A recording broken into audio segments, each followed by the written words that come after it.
This is what leg day looks like for a man on a mission to build strength and flexibility at the same time.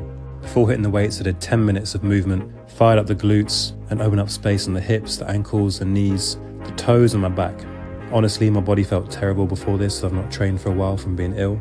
But just 10 minutes of movements and one big crack of the spine doing this beautiful movement, I was good to go. I started with 2 focused exercises to open up my back and shoulders, because then I was getting into the heavy front squats. Haven't done these in a while, worked up the weight, 80 felt alright, went up to 100 for a working set and it did not feel good. Younger me would have persevered with that weight, but a wise Rory dropped the weight by 10 kilos and did my working sets on 90. Superset that with some elevated Romanian deadlifts.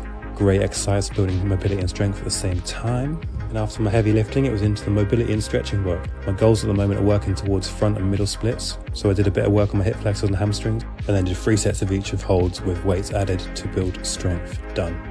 अपनी जिंदगी का मैं खुद बादशाह हूँ, मुझे नहीं जरूरत 2 पल के सहारों की।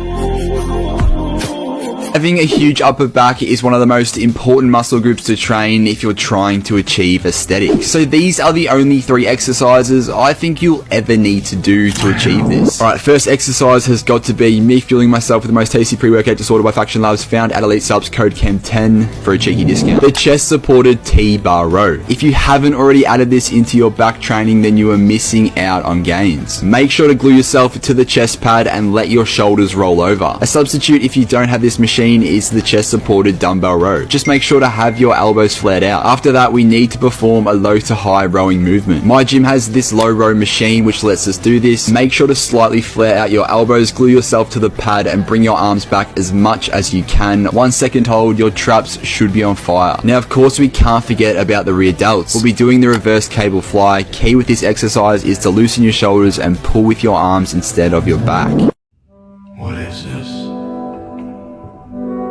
What is this, please? Stop trying to control everything and just let go.